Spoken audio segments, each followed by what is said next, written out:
hermanos, que el Señor nos bendiga. Les invito a que puedan abrir sus Biblias en el libro de Salmos. Vamos a estar esta mañana hablando acerca del Salmo 51, con la ayuda del Señor.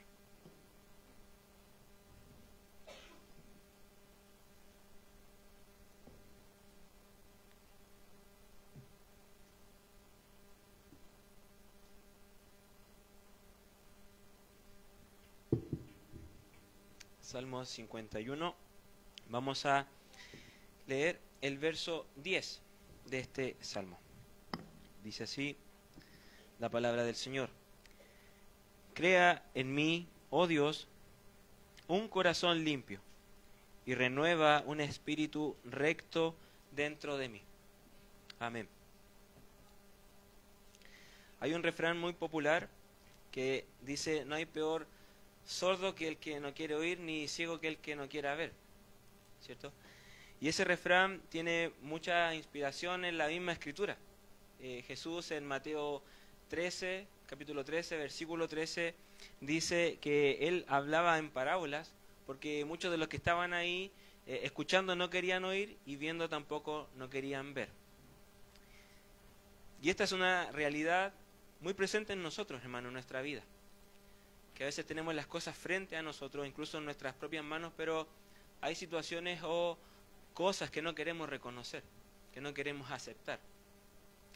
Y si, por ejemplo, nosotros hiciéramos hoy, terminando este culto, una especie de experimento social y saliéramos a las calles y cada uno tuviese que entrevistar a una persona de la calle, a la primera persona que se le cruza, y le tuviera que hacer la siguiente pregunta a esa persona: ¿cómo tú te consideras? Esa sencilla pregunta: ¿cómo tú te consideras? Y uno le puede dar opciones, ¿cierto?, a la persona. ¿Te consideras una buena persona? ¿Te consideras una mala persona? ¿Te consideras una persona de bien? ¿Alguien honesto? ¿Alguien sincero? ¿Honrado? O incluso uno podría ampliar y decirle: ¿consideras que has tomado buenas decisiones en tu vida? ¿Que has sido sabio o sabia? Y yo creo que podríamos recibir muchas respuestas muy amplias, muy diversas, pero creo que nunca recibiríamos una respuesta de alguien que nos diga: yo sinceramente soy alguien malo, yo sinceramente soy alguien pervertido o pervertida, yo soy alguien que está corrompido desde adentro, yo soy alguien mentiroso, alguien que engaña. Yo creo que nunca escucharíamos un tipo de respuesta así. Y porque a veces nos volvemos como ese ciego, que no es capaz de reconocer sus actos, no es capaz de reconocer sus propias obras. Y nos engañamos nosotros mismos. No sé si ha hecho usted alguna vez el ejercicio de vestirse con la luz apagada. Yo lo he tenido que hacer a veces por no despertar a mi hijo, cuando salgo a veces temprano. Y uno se viste y cree que está bien vestido, pero cuando sale del dormitorio y va donde hay más luz, uno se da cuenta que tiene los calcetines de otro color, o se puso el pantalón que no quería ponerse, o la polera que no quería ponerse. Y eso es lo que hace la luz, pone en evidencia lo que uno lleva puesto. Y eso es lo que hace la Escritura con nosotros. El Evangelio es la luz que trae y nos ilumina a nosotros y nos muestra realmente cómo somos, la condición de nuestra vida. Y eso es lo que le pasó a David. Y eso es lo que vamos a estar hablando en esta mañana. Él necesitó de que un profeta, el profeta Natán, fuera a su vida y confrontara su pecado. Porque él estaba convencido de que lo que él había hecho, el pecado con Betsabé, había pasado desapercibido. Y que no había nada de qué arrepentirse de ese pecado. Pero finalmente Dios, a través de este profeta, confronta al gran rey de Israel, a este rey David, y le expone y le muestra a través de esta palabra de Dios, que sí había pecado en él, sí había una mancha muy profunda y muy oscura en su corazón. Entonces la luz trajo en evidencia qué había en el corazón de David. Y es ahí que tenemos esta hermosa oración del Salmo 51. Y vamos a meditar solamente en el verso 10, ¿ya? Y vamos a ver que acá en este verso vemos dos ingredientes fundamentales que debe tener cualquier oración de arrepentimiento, hermano. Y espero en el Señor que esta palabra nos ayude a ver si realmente hemos orado o no de corazón, si hemos orado o no en base a un arrepentimiento real. Y el primer ingrediente, hermanos, que vamos a estar viendo en esta súplica de este pecador que se arrepiente, es que David suplica a Dios por un corazón nuevo. Un corazón nuevo. Dice el verso 10 al comienzo, ¿cierto? Crea en mí, oh Dios, un corazón limpio. Hubo un hombre que era un filósofo muy importante en su época, de apellido Rousseau, que él dijo, el problema con el mundo, con la humanidad y toda la corrupción que hay en él, no es el problema no está en el hombre, sino que el problema es la estructura, los gobiernos, el Estado, las injusticias, y eso es lo que termina por corromper al hombre. Pero el hombre nace bueno, él nace, ¿no es cierto?, crece, se desarrolla, pero se enfrenta con este mundo, y es el mundo quien termina por corromper al hombre. Y viene todo lo que es la desigualdad, la maldad, las guerras. Y él planteó eso como un diagnóstico. Y además propuso una solución a eso, como el remedio a ese diagnóstico. Y dijo, para resolver eso, entonces la misma estructura debe hacerse cargo del problema de los hombres, a través de la justicia, a través de la educación, equipar a los hombres para que sean menos corruptos. Pero si usted se pone a pensar, y se da cuenta, eso no vino a resolver el problema real del pecado, el problema real de la corrupción, de la desigualdad. Hoy en día podríamos decir, sí, tenemos mayor acceso incluso a la educación que años atrás. Hoy tenemos muchas personas con estudios, con postítulos, con buenos trabajos, pero eso no quiere decir que sean personas menos pecadoras o menos corruptas. Incluso hoy en día uno ve pecados más sofisticados incluso. Pecados de corrupción, de fraude al fisco, de estafas piramidales. O sea, la educación no vino a responder al problema del pecado, al problema de la desigualdad. ¿De dónde entonces viene todo este mal que vemos en el mundo? ¿De dónde vienen las guerras, los conflictos, los homicidios, las desigualdades, las luchas? ¿De dónde proviene? Y al igual que, bueno, yo sé que usted lo sabe, la Escritura nos lo muestra, que es nuestro corazón. Desde ahí es de donde vienen todas estas calamidades, desde ahí es donde viene todo este sufrimiento. Y la Escritura ya lo había dicho muchos años atrás, antes que este filósofo. En Mateo capítulo 15, verso 19, dice Cristo, porque del corazón es que provienen, ¿qué cosa?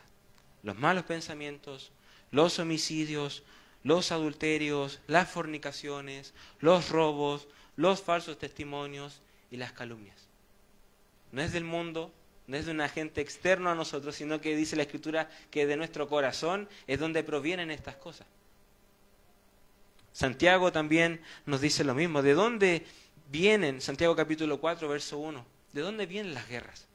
¿De dónde vienen las enemistades? ¿De dónde viene la lucha entre las personas? Y Santiago dice, ¿no viene acaso de ustedes mismos, de sus propios miembros, de sus propias pasiones?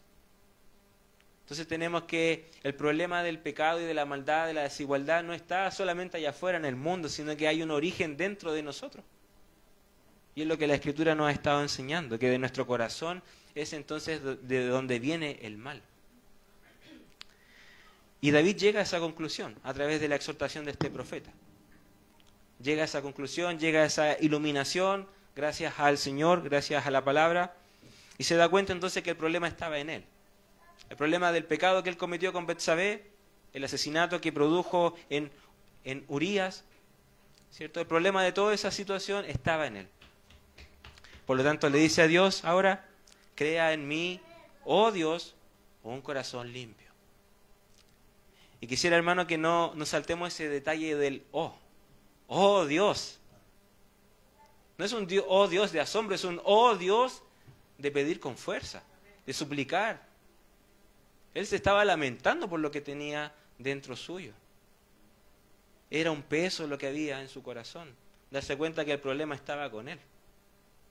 Y que el problema estaba dentro de él. Por lo tanto le dice con fuerza al Señor, crea en mí, oh Dios, un corazón limpio. David sabía que lo único que podía resolver su problema era Dios. Él podía solamente cambiar su corazón. Y cuando David dice, crea en mí, él utiliza la misma palabra crea cuando Dios creó en el Génesis ¿no es cierto?, el cielo, el mar, la tierra y todo lo que existe. Dios creó todo eso y lo hizo partir de la nada. Él dijo y fue hecho. Él habló y se creó. Y cuando David dice, Dios, crea en mí un corazón nuevo, le pide a Dios, Dios no limpie superficialmente este corazón que es malo. No solamente sacudas el polvo del pecado que hay en el corazón, sino que lo que David le pide realmente a Dios es crea un corazón totalmente nuevo. No a partir del que ya tengo, sino algo nuevo. Desaparece el corazón que hay en mí, Señor, y haz uno nuevo, limpio, renovado. Como dijo alguien una vez, hermanos, el corazón del problema del hombre es el corazón del hombre. Ese es el centro de todos nuestros problemas, el centro de todos nuestros males, es nuestro corazón, hermanos. Y a veces no lo queremos aceptar. Y volvemos a ser como el ciego que hablábamos al comienzo. Pero la pregunta que nos hace este texto o la historia de David es ¿qué ocurrió con este gran rey de Israel? ¿Cierto? ¿Qué ocurrió con él? David, un hombre que tenía el corazón en sintonía con su Creador. Su corazón era aceptable ante Dios. Él tenía un celo profundo por Dios, por su palabra. ¿Qué pasó con David? Y bueno, la Escritura podemos ver en 2 de Samuel, capítulo 11, versículos 1 al 4 o más adelante, toda la historia, ¿cierto?, de David con Betsabé, pero podemos ver cuáles fueron los errores de David. Cuáles fueron los patrones de pecado que él fue repitiendo y que lo llevó lamentablemente a pecar de esa manera. Acompáñenme a 2 de Samuel, capítulo 11, versos 1 al 4. Y fíjense en los actos de David, fíjense en el comportamiento de él. Aconteció que en primavera, en el tiempo cuando los reyes salen a la batalla, David envió a Joab y con él a sus siervos y a todo Israel. Y destruyeron a los amonitas y sitiaron a Rabá. Pero David permaneció en Jerusalén. Al atardecer, David se levantó de su lecho o de su cama y se paseaba por el terrado de la casa del rey.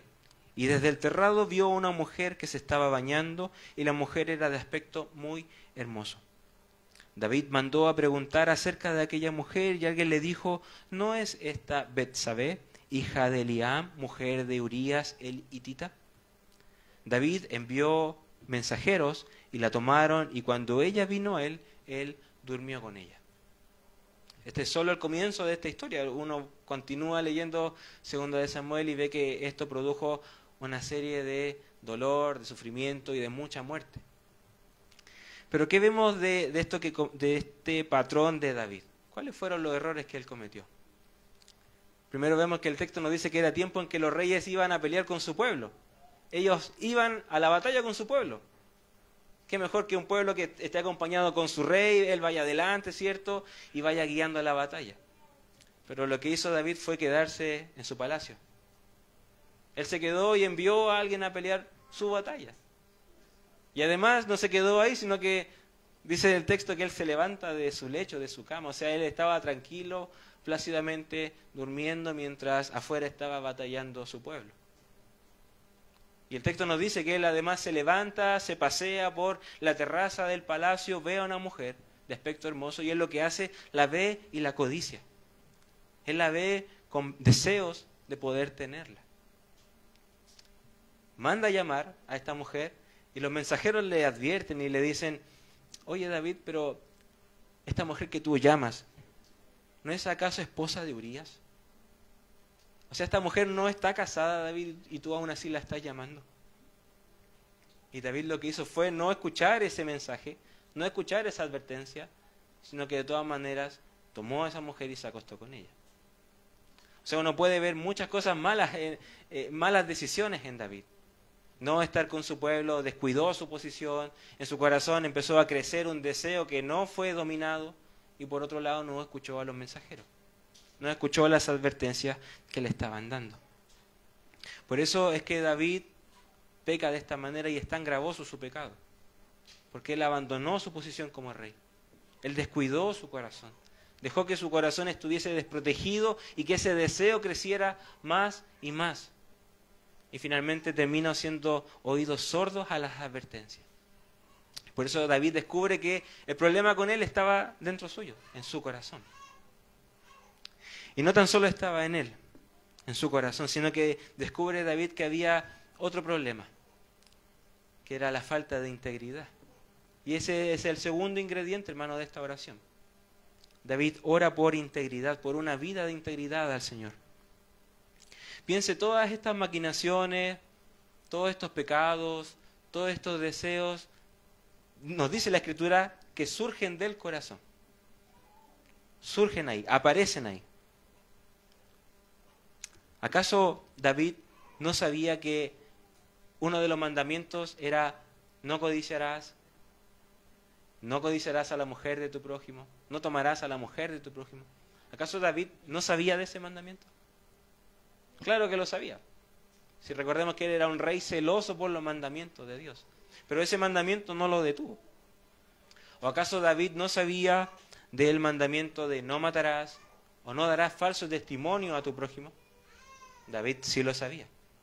Pero nuevamente esos mandamientos no lo detuvieron. Entonces, hermanos, ahí nos damos cuenta de que el problema de David no fue una falta de conocimiento. Porque él tenía claro, sabía en su mente qué es lo que no debía hacer y qué cosas desagradaban al Señor. Lo que él descubre que era un problema era su falta de integridad, de poder cumplir y vivir conforme a lo que él creía. La consecuencia, ¿no es cierto? Nosotros usamos mucho esa palabra, ser consecuente. Y él tenía un problema con eso. Como dicen por ahí, era como el cura Gatica que predicaba pero no practicaba. Y él tenía claro cuáles eran los mandamientos de Dios, pero no los vivía, no los obedeció. Por eso es que David dice, continuando con el verso 10, y renueva entonces ahora, oh Dios, un espíritu recto dentro de mí. Y esa palabra renueva es, Dios, haz restablecer lo que había antes. Renueva en mí eso que había antes. David era un hombre celoso por el Señor. David amaba a Dios profundamente. Y David le pide entonces, Dios, por favor, renueva eso que estaba antes en mí. Y dame un espíritu recto, algo firme, algo anclado en tu palabra, que no vaya para acá ni para allá, ni que cuando venga un pecado muy fuerte me desestabilice y me haga pecar, sino que manténme firme en tu palabra. Eso es lo que estaba pidiendo David, estar anclado en las promesas del Señor. En el Antiguo Testamento se registra una tradición del pueblo judío en el libro de Números, capítulo 15, del verso 37 en adelante. Dios le dice a Moisés y le da la orden de que le diga al pueblo de que en sus vestiduras ellos deben coser, me imagino que lo ha visto, franjas azules. Los vestidos de las personas judías tienen franjas de color azul. Y Dios le dice a Moisés, pídele al pueblo que se cosan esas franjas azules. Y esas franjas tienen un propósito, tienen un significado. Y es que esas franjas, yo por ejemplo ver al hermano Mario vestido de esa franja o ver a la hermana Tatiana con esas franjas, yo voy a recordar los mandamientos de Dios. Y voy a mirar a mis hermanos bajo los mandamientos de Dios, bajo los lentes de los mandamientos de Dios. Por lo tanto, en mí se van a refrenar pecados de no tolerar a mi hermano, por ejemplo, de codiciar a mis hermanos, de matar a mis hermanos, porque yo lo estoy mirando y esas franjas me recuerdan que hay una ley, que hay un Dios que ya estableció unos mandamientos y yo debo sujetarme a ellos. Y en el antiguo pacto, Dios nos dice que ahora nosotros no necesitamos de evidencias externas que nos demuestren o nos recuerden los mandamientos de Dios. Dios dice que esos mandamientos están grabados en nuestro corazón, en nuestra mente. Y ese espíritu que nos va recordando entonces constantemente los mandamientos de Dios. Pero fíjese si esto lo tomásemos muy en serio. ¿Qué pasaría eso en nosotros? ¿Cómo impactaría eso, hermanos? Si nosotros viviésemos constantemente pensando en los mandamientos de Dios. Yo podría ver a un hermano o una hermana y lo vería bajo los lentes de estos mandamientos. Y así lucharía con pecados de codicia, de maldad, de poca tolerancia. Por ejemplo, si se me cruza un hermano con el cual yo he tenido problemas, no es un hermano al que yo voy a odiar, no es un hermano al que yo voy a reprochar, sino sé que es un hermano que yo debo tolerar, Sé que es un hermano que yo debo respetar porque es portador de la imagen de Dios. Fue creado a la imagen del Señor. Por lo tanto, él merece respeto, dignidad, ya sea hombre, sea mujer, sea niño, sea joven, porque yo lo estoy mirando a través de los mandamientos del Señor. Eso cambia todo, hermano. Y eso fue lo que se perdió en David. Él tenía un celo por los mandamientos del Señor. Él tenía un corazón que amaba con pasión al Señor. Pero fíjese, hubo una lucha ahí, porque él miró a la mujer y la empezó a desear.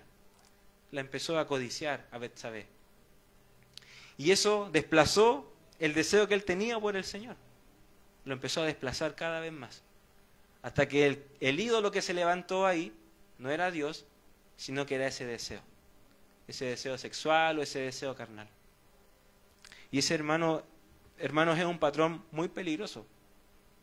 Muy peligroso. Por eso es necesario que nosotros tomemos las precauciones de esto. Y veamos si realmente estamos o no siguiendo las pisadas de este David. Hermano, ¿qué cosas podríamos tomar de este verso 10? De este patrón de pecado, de la oración, de este pecador que busca arrepentimiento, de esta oración sincera de dolor. ¿Qué podríamos nosotros tomar para nosotros? ¿Qué cosas podríamos guardar a nuestra vida? Primero, hermanos, entender de que ningún cristiano, por muy avanzado, experimentado, antiguo, por muy mayor que sea, va a estar libre de pecado. Hermano, todos estamos en esta gravedad del asunto, todos. Jóvenes, niños, ancianos. Lamentablemente todos estamos en esta guerra, como lo llama la Escritura. Y si decimos que es grave, si decimos que nadie está libre, debemos también entonces tomar las precauciones del caso, hermano. Tenemos que tener cuidado con esto que le ocurrió a David.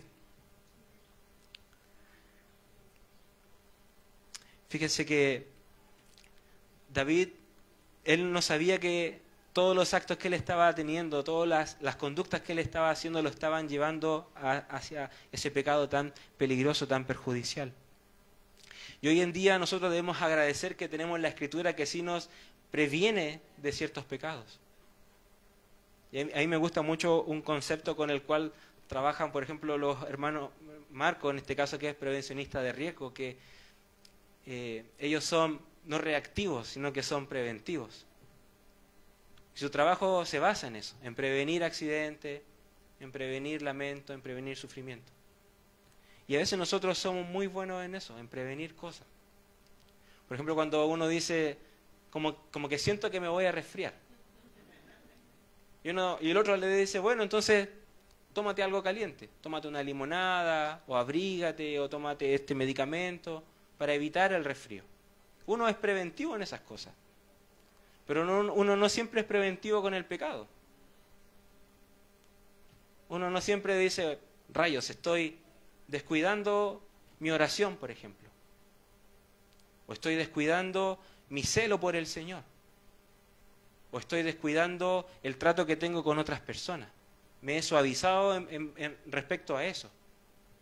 No he sido lo suficientemente respetuoso, por ejemplo, con personas del sexo opuesto. Como que uno no prevé esas cosas. Y finalmente vienen los lamentos, viene el sufrimiento. Por eso sí, partimos de la base de que nadie está libre y que todos debemos cuidarnos, hermano. Debemos tomarle la importancia a esto y cuidarnos. Y fijarnos en qué cosas falló David. Él descuidó su obligación como rey. Él se relajó y estaba descansando, estaba durmiendo. Él además le dio rienda suelta a una pasión que estaba en su corazón. Y por otro lado no escuchó a los mensajeros. Entonces apliquemos eso a nuestra vida, hermano. Yo me he relajado con respecto a mi vida espiritual. Me he relajado con respecto a la oración, a la búsqueda del Señor, a consagrarme para Dios, a apartarme del pecado para Dios. He evitado conversaciones que no son adecuadas, he evitado lugares que no son adecuados. He rechazado a consejos de hombres mayores, en este caso, a los jóvenes, que me han dicho, cuidado con lo que estás haciendo, cuidado hacia dónde vas. O el mismo consejo de la Escritura, de la palabra. He renunciado al consejo de su palabra y me he dejado llevar por mi propio corazón. Un predicador dijo una vez, el cristiano que no quiera caer no debe andar por lugares resbalosos. Y esa es la mejor manera, hermano, que podemos usar, tomar para no caer. Pero la pregunta es, ¿dónde estamos pisando hoy en día? ¿Hacia dónde van nuestros pasos? ¿Nos estamos cuidando verdaderamente, hermanos? Piensen cómo, por ejemplo, resistió Cristo la tentación en el desierto. ¿Cómo la resistió? Él la resistió valiéndose de la palabra del Señor, usando su palabra, guiándose por su palabra. Y a veces nosotros somos un poco ingenuos en esto. Y creemos que no necesitamos de Dios para luchar contra el pecado. Hermanos, si Cristo usó la palabra de Dios para resistir al diablo, ¿cómo no nosotros vamos a necesitar de su palabra para resistir pecados y tentaciones? Necesitamos del Señor para poder resistir estas luchas, hermano, que son diarias, que son continuas. Pablo en Efesios 6, verso 16, dice que el diablo lanza a nuestra mente verdaderos dardos de fuego a nuestra mente, a nuestro corazón, para hacernos caer, para hacernos pecar. ¿Cómo estás protegiendo tu mente, hermano? ¿De qué estás llenando tu mente, hermana? ¿De qué está llenando tu mente, hermano? Una segunda aplicación a esto, del caso de David, y cómo podemos cuidar nuestra vida, es entender de que el mayor de nuestros gozos siempre va a estar en Dios, no en las cosas de este mundo, no en cosas que perecen. El descanso a nuestros corazones que a veces están hambrientos por ciertas pasiones, hayan descanso en Dios, no en este mundo. Lamentablemente la cultura o el mundo hoy en día defiende mucho al corazón del hombre. Y dice, vive tu vida tal cual como eres, tú no necesitas redimir o cambiar nada en ti. La vida es una sola, toma decisiones ahora, ya, rápido. Y eso se dice mucho, o sea, escucha tu corazón, a ver, pero no sé qué hacer. A ver, concéntrate, ¿qué es lo que dice tu corazón? Escúchalo, hazle caso a él. Él sabe lo que es mejor para ti. Yo lo he escuchado muchas veces. Pero hermanos, vemos por otro lado que la Escritura nos dice, por ejemplo en Jeremías, engañoso es nuestro corazón. Jesús dijo del corazón es que vienen los homicidios, los robos, los adulterios, las fornicaciones. Por otro lado, Santiago nos dijo que del corazón vienen las enemistades, los pleitos. O sea, raya para la suma, el corazón es un pésimo consejero. El corazón es un pésimo ayudador para tomar decisiones. O sea, al último que deberíamos considerar para escuchar o para tomar una decisión es a nosotros mismos, nuestro corazón.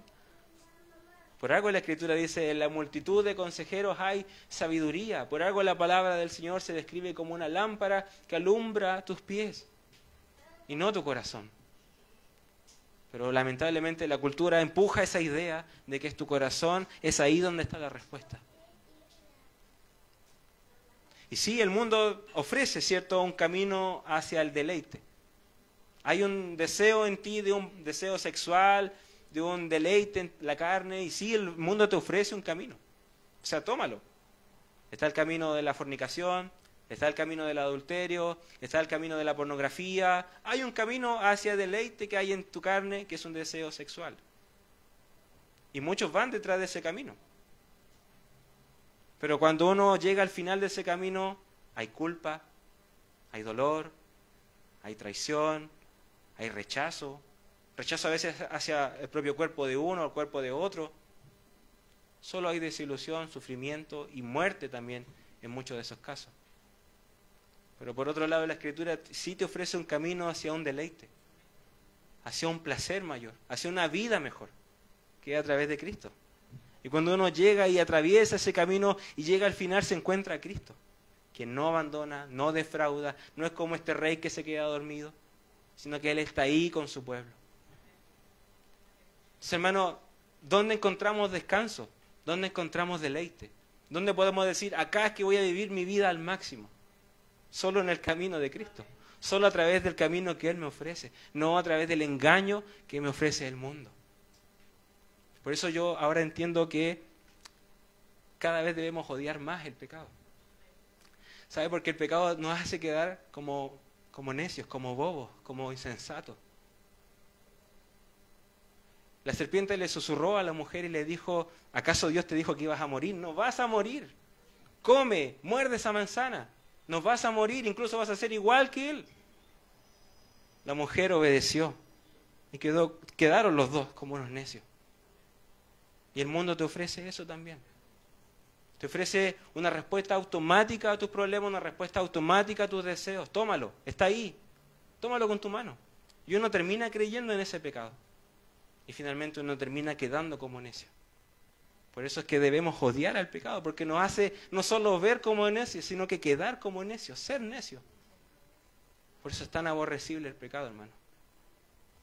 Entonces, están los dos caminos. ¿Hacia dónde van tus pisadas nuevamente?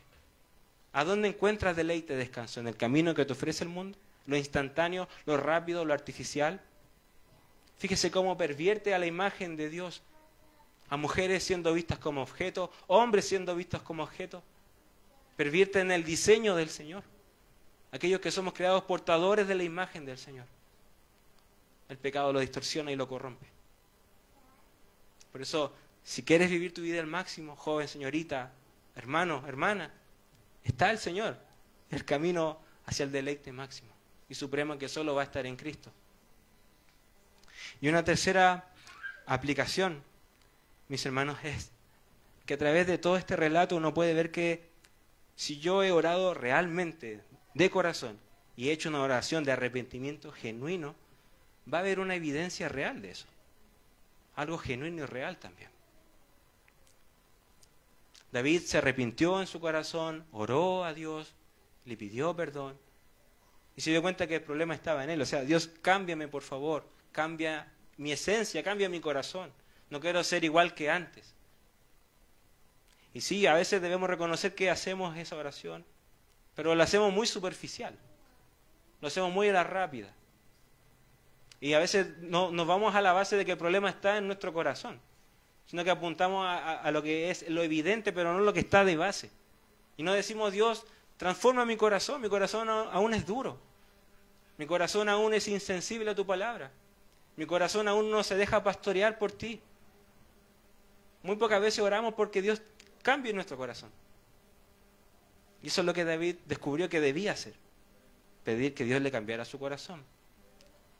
Y produjo en él un arrepentimiento, que fue genuino. ¿Y saben por qué fue genuino? Porque uno ve cómo empieza a David a orar y pronunciar sus palabras, incluso los deseos que había ahora en su corazón. Nosotros cuando oramos y pedimos perdón a Dios, decimos, Dios, ayúdame a luchar con este pecado. Pero uno sabe que pasadas las horas es muy probable que volvamos a ofender a Dios de alguna u otra manera. Y eso es bueno saberlo, hermano, porque ayuda como a ajustar mi expectativa y aterrizarnos un poquito de que siempre estamos en lucha constantemente. Y me mantiene en modo de defensa, no en modo de relajo. Pero ya es distinta la dinámica. Yo ya no corro hacia el pecado, yo ya no planifico cómo pecar, yo ya no me organizo para pecar, sino que ahora yo arranco del pecado. Yo huyo del pecado. Yo incluso ahora me planifico cómo no pecar. Me disciplino, busco ayuda, me consagro, me congrego. O sea, ahora la lógica es distinta. Cuando yo me arrepiento, yo ya no quiero vivir en ese camino del pecado, sino que yo ahora quiero vivir agradando al Señor. Y David, fíjese, en el verso 13 del Salmo 51, después de hacer esta oración de arrepentimiento, dice, entonces ahora enseñaré a los transgresores tus caminos y los pecadores se convertirán a ti. Ese era el nuevo deseo que había en el corazón de David, vivir para la gloria del Señor.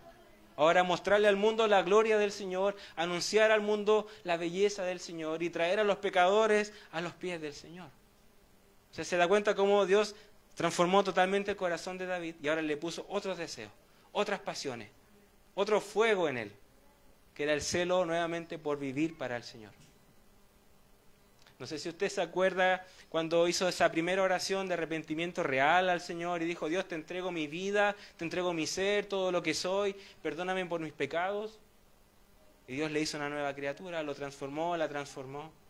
Yo me acuerdo de esa oración. Me acuerdo incluso dónde estaba, en qué momento fue. Y me acuerdo de cómo me sentía después de esa oración. Me sentía como en un hambre por Dios, una sed por Dios. A mí había un fuego de no perderme un culto, no perderme una oración, no perderme una noche de leer la palabra. No había nadie que se me cruzara y no le predicara de la palabra, porque había un hambre por el Señor. Y ese hambre a veces se nos va apagando, hermano. Es triste. Pero ese hambre nace porque yo entendí de que si yo puedo respirar es gracias al Señor. Esa hambre parte porque yo entiendo de que si hoy puedo llegar acá es gracias al Señor. Porque si Dios fuese solamente justicia conmigo, Él me hubiese matado, ¿no es cierto? No me hubiese perdonado tanto como me ha perdonado. O me hubiese dejado en el hoyo, en el barro donde yo estaba. Pero como fue una oración de arrepentimiento, usted se va a dar cuenta. Y sus deseos van a ser otros. Y va a valorar el perdón de Dios. Va a decir, Cristo no fue crucificado para que yo vuelva a vivir en esta porquería. Cristo no fue crucificado para que yo vuelva a vivir agarrado a ese pecado. Sino que Cristo fue crucificado para que yo tenga una nueva vida en Él. Y eso es lo que hace el corazón que está arrepentido. Sus deseos son totalmente otros. Y ahora David desea ir al mundo y anunciar a los pecadores de Dios. ¿Cómo está su corazón en eso? ¿Cuáles son sus deseos después de arrepentirse? ¿Son deseos de seguir pecando? ¿Son deseos de seguir aferrado al pecado? ¿Ahora son deseos de ir al mundo a anunciar la belleza de Cristo? ¿O son deseos de vivir en la voluntad del Señor? Eso, hermano, nos va a ayudar a nosotros a entender si realmente nos hemos arrepentido o no. Pero estamos respirando, estamos vivos, estamos escuchando este sermón. Eso quiere decir, hermano, que aún hay tiempo. Aún hay tiempo para todos nosotros, hermano. Si no hemos orado realmente de arrepentimiento, si no hemos confesado aún todos nuestros pecados y aún quedan pecados escondidos por ahí, aún hay tiempo, hermano. Aún hay tiempo, hermano, de ir a Cristo. Este rey que está con su pueblo, que pelea por y para su pueblo. Este rey que no descansa, que no duerme. Este rey que no defrauda. Vamos a Cristo, vamos a nuestro rey, que le ofrece perdón, limpieza de nuestros corazones y perdón a nuestros pecados. Amén. Oremos, hermanos, por esta palabra. Gracias te damos, Señor, en esta mañana, en esta tarde, por tu palabra, Padre. Gracias, Señor, por advertirnos de los peligros de nuestro corazón, Señor, por advertirnos de la maldad que hay en él, Padre. Y también gracias por mostrarnos el remedio a ese mal y esa maldad de nuestros corazones. El Evangelio, Cristo, su cruz. Te pido, Dios, que nos des la fuerza, que nos des la capacidad, Señor, de poder ir a Cristo, ir a su palabra, ir a la cruz y poder ser sanados de este virus dañino, mortal del pecado. Te pido, Dios, que le des fuerza y ánimo a aquel que no la tiene, que puedas darle convicción de pecado y arrepentimiento a aquel que está aún cegado en su pecado, Señor. Trae a tu pueblo, trae a tu iglesia a aquellos pecadores que viven también en las sombras, en la oscuridad en este mundo, Señor. Y ayúdanos a nosotros a poder ser la extensión de tu reino, Señor, y poder anunciar tu reino en las calles. Pero ayúdanos sobre todo, Señor, a poder vivir en integridad, a poder vivir estas convicciones que las creemos firmemente en nuestra mente, Señor, pero que bajen al corazón, Señor, que bajen a nuestras manos, a nuestros pies, a nuestros ojos, a nuestras bocas, Señor, y que esta palabra sea una realidad en nuestra vida, Señor, que tus mandamientos se hagan reales en nuestro cuerpo, Señor. Ayúdanos, mi Señor, porque no estamos libres de pecar como pecó David, pero también tenemos al ayudador, al Espíritu Santo, Señor, aquel que nos capacita, aquel que nos advierte, aquel que nos libra de pecado, Señor. Vamos a ti, Señor, en oración, pidiendo tu ayuda, pidiendo tu auxilio, Señor. En esta lucha no podemos sin ti, Señor. No somos suficientes, somos débiles, somos incapaces, Padre. Pero en ti podemos vencer y resistir pecado y tentaciones, Señor. Te damos las gracias, Dios, por esta palabra y ayúdanos, Señor, durante la semana poder vivirla y aplicarla. Te damos las gracias por todo. En el nombre de Jesús. Amén.